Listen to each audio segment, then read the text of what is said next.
Welcome to our interview with Professor Sheldon Wolin, our final segment where we are going to talk about revolution. When you have a system of totalitarianism, in this case inverted totalitarianism, when you have effectively fragmented and destroyed the notion of the public, when you have institutions that define themselves as democratic and yet have abandoned civic virtue and the common good, and in fact harnessed their authority and their power to the interests of corporations, which is about creating a neo-feudalism, a security and surveillance state, enriching a small global oligarchic elite, perpetuating the militarization of the society and superpower itself, which defines itself through military prowess. Is that a point at which we should begin to discuss revolution? I think it is, but I think the proper emphasis should be on discussing it carefully. That is to say, I mean by carefully, not timidly, but carefully in the sense that we would really have to be breaking new ground. And I think it's because of the nature of the forces we've been talking about that constitute a challenge, I think, the like of which hasn't happened before. And that we've got to be very sure, because of the interlocked character of modern society, that we don't act prematurely and don't do more damage than are really justifiable. So that I think revolution is one of those words that I'm not so sure we shouldn't find a synonym that would capture its idea of significant, even radical change, but which somehow manages, I think, to discard the physical notions of overthrow and violence that inevitably it evokes in the modern consciousness.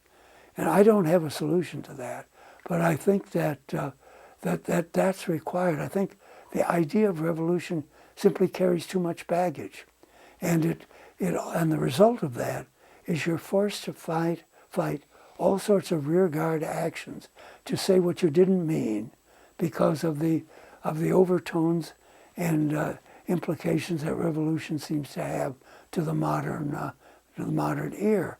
So I think we do have to start striving for a new kind of vocabulary that would help us express what we mean by radical change without simply seeming to tie ourselves to the kite of previous notions of revolution. I think the contemporary condition, as I'm sure Marx would have been the first to acknowledge, is quite without precedent in terms of the concentration of capitalist power and of the relationship between capitalism and the state. It's always been there, but now we're talking about aggregates of power, the like of which the world has never seen, and a world that we have now come to see is in the throes of being integrated by those powers. So I think we really have to know when we're being trapped by our own language and need to, at crucial points, hold up that language for scrutiny and say maybe it needs to be rethought in a different direction or need to be modified in a serious way so that we're really making contact with what the world actually is. And yet in the archaic sense of the word, it's about a cycle. Revolution is about coming back. Yeah. In this sense, coming back to participatory democracy that we've lost. Yeah.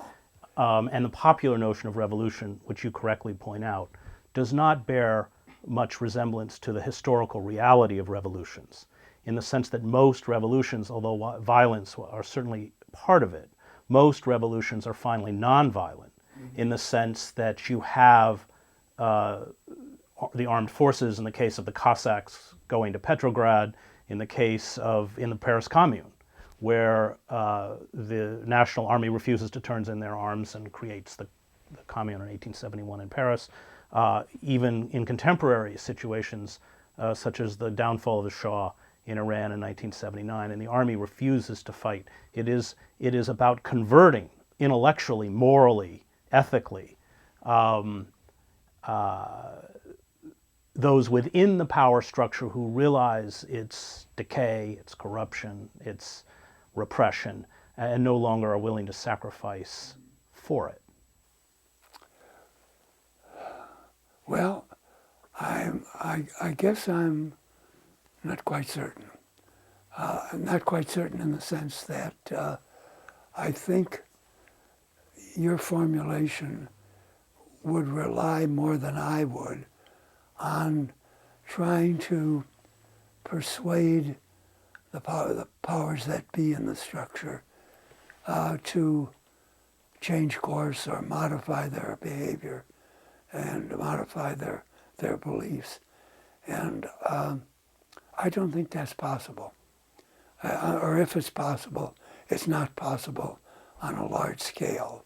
There might be deviants and rebels who would. But I really think it's to have the form that I think would really justify calling it revolution. I think it has to be generated and shaped outside the power structure. And I think because what you're trying to do is to enlist and educate groups and individuals who have not had a political education or experience of much of any kind, and so that your task is compounded. It's for those who think the basic problem is just seize power. You're still confronted by that in that formula with a population that's basically unchanged, and that you then face the kind of cruel choices of forcing them to change so that they can support your structure. So that the real, I think, really difficult challenge is to accompany the attempt to gain power with an equally strong emphasis on public education that makes it, so to speak, a potentially responsible repository of that power. Now, I would totally agree that it has to be formed outside of power. But I'm wondering whether once you can create a revolutionary ideology and a force that contests power, one of the secrets to revolutionary success is that message, which is what Václav Havel would call living in truth, that message, once it penetrates the lower levels of power, and I'm thinking of like the police or those foot soldiers that are tasked with protecting an elite that they may very well view as venal, whether that can create, or in revolutionary society creates enough paralysis within the structures of power that you can bring it down. And I covered the fall of East Germany, where in the fall of 1989, Erich Honecker, who had been in power for 19 years as the dictator, sent down an elite paratroop division to Leipzig, because at that point they had 70,000 people massing in the streets. And when that paratroop division refused to fire on the crowd, the whole apparatus of the Stasi state crumbled almost, at such a dizzying speed, none of us could keep track of it, and Honecker was out of power within a week. So I'm asking whether I think you're right, of course, that all of those revolutionary forces have to be formed outside of the structures of power, but whether finally, in some sense, appealing, if you want to call it, to the conscience of those at the low level, those people who are like the Cossacks, who come in and are told to quell the bread riots and instead fraternize with the crowds, whether that is, in your eyes, a kind of fundamental moment by which a power elite can be removed. I think there's something very much to be said for that. And of course, one wants to avoid apocalyptic notions. But I think what we're dealing with is the ability of Democrats, small d, to sustain the kind of political education in such a way that you concentrate upon those lower echelons of power and get them to think differently about their role. It's a very touchy subject because it leaves you open to accusations of promoting disloyalty among the police, say, or among the army, or what have you. And in a sense, that's true. But I think that nonetheless, without trying to, so to speak, baldly subvert the role of those powers in society, it is possible to reach them and to create a climate where they themselves have to come to grips with it. And I think that's a task that's arduous, and it's difficult, and it's even a little dangerous in our present age.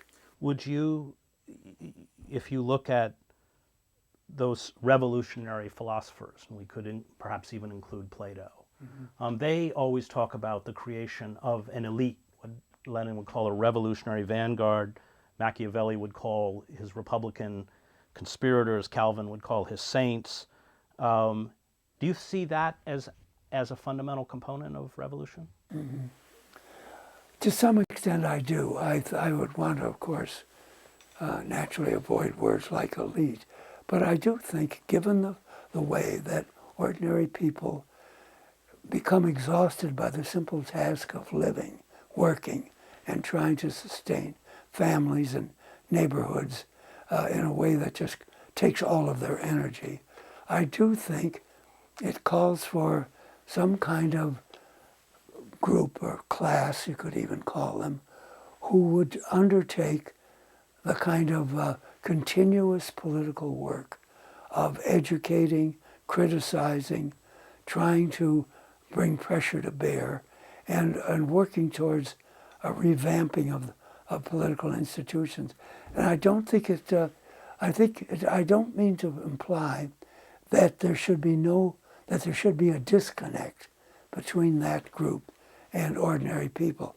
I do think it requires that you recognize that such a group is necessary, and that the second task is to make sure that there are open lines of communication, of contact, of meetings between leaders and the people, such that there's never a sense of estrangement or alienation, such that the leading groups feel they're free to pursue the good as they see it, and for the good of the masses who do not.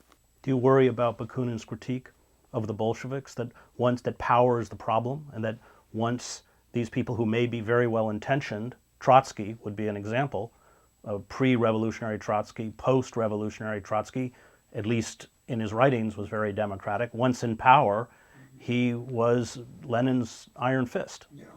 And I wonder whether Bakunin's not right, that power is the problem in that sense. And creating an elite is a very dangerous move, or a vanguard or whatever. I think it is.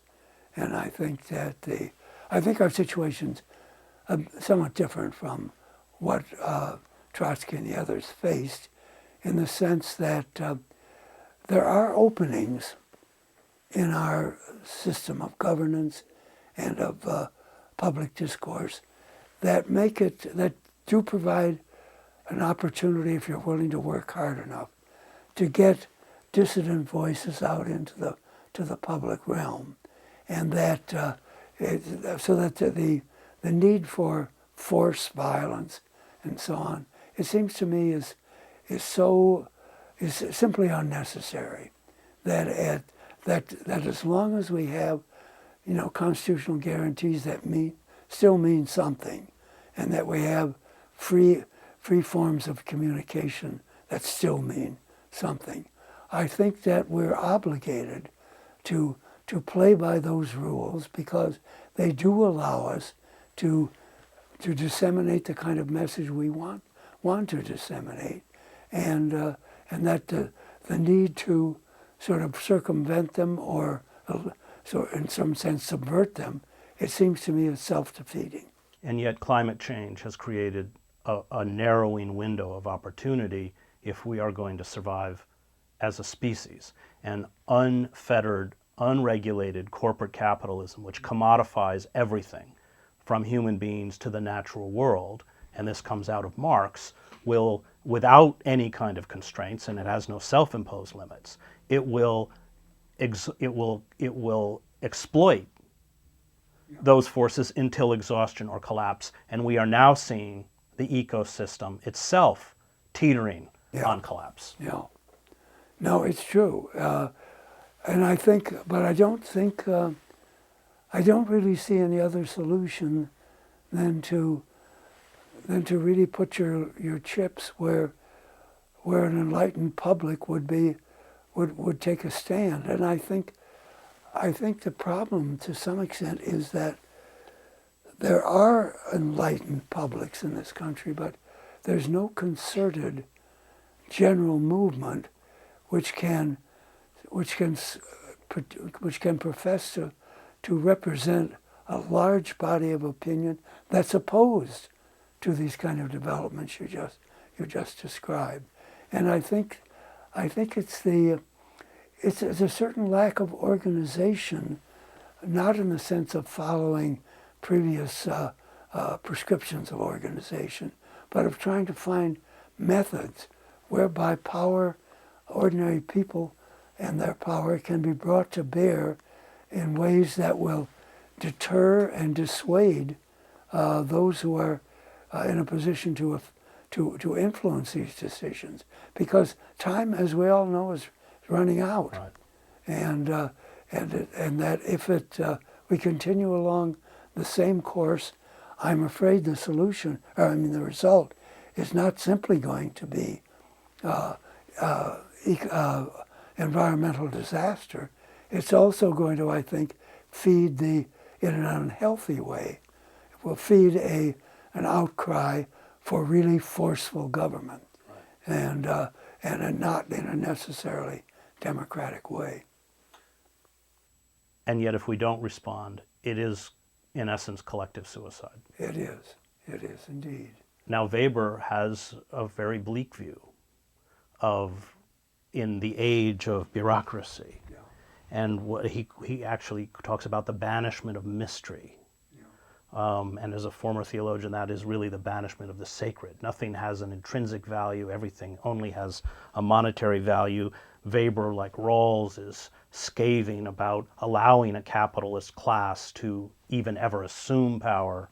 And Weber writes in Politics as a Vocation, which you cite in Politics and Vision, that the very figure that he holds up as a political hero, who resembles the classical hero, is some way, and holds on to civic virtue, can never overcome what the Greeks would call fortuna. Mm-hmm. And that finally you live in a world where you have the necessary passion of those who would carry the common good within them, thrown up against this massive monolith, this impersonal monolith of bureaucracy.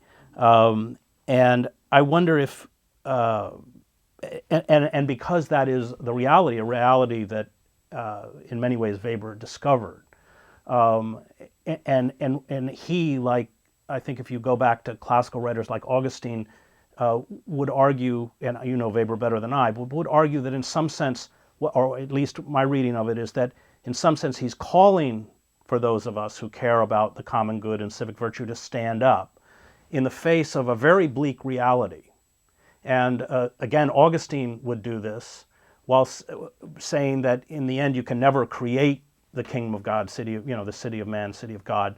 And yet it finally becomes just a moral imperative. Whether you can actually succeed or not succeed I don't know if that's a fair characterization of Weber, is not really the question.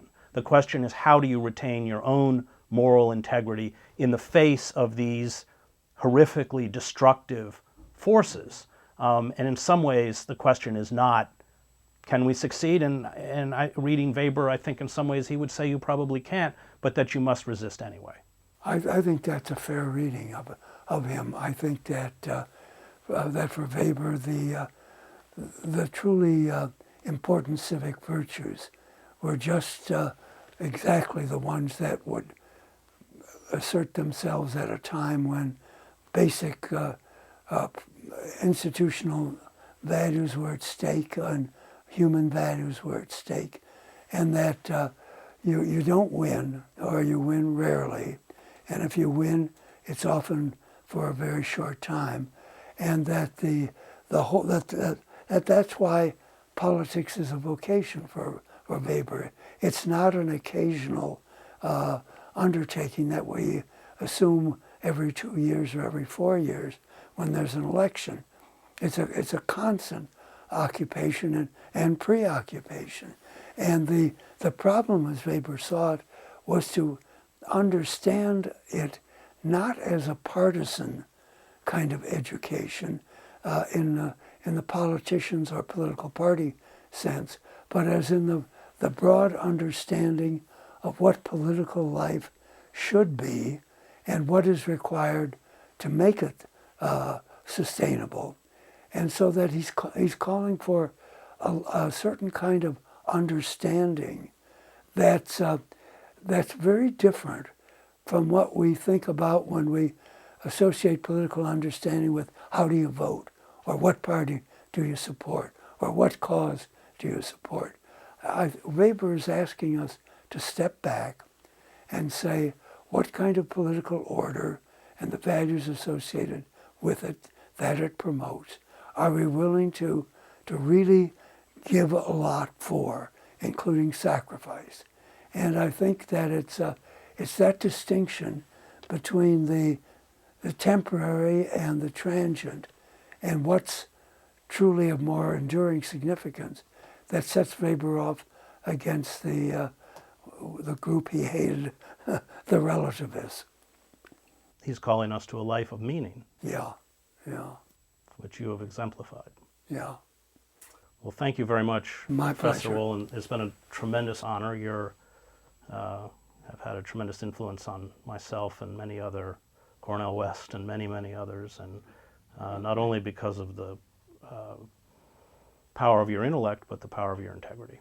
Well, thank you. I've enjoyed it very much, and I thank you for the opportunity to talk.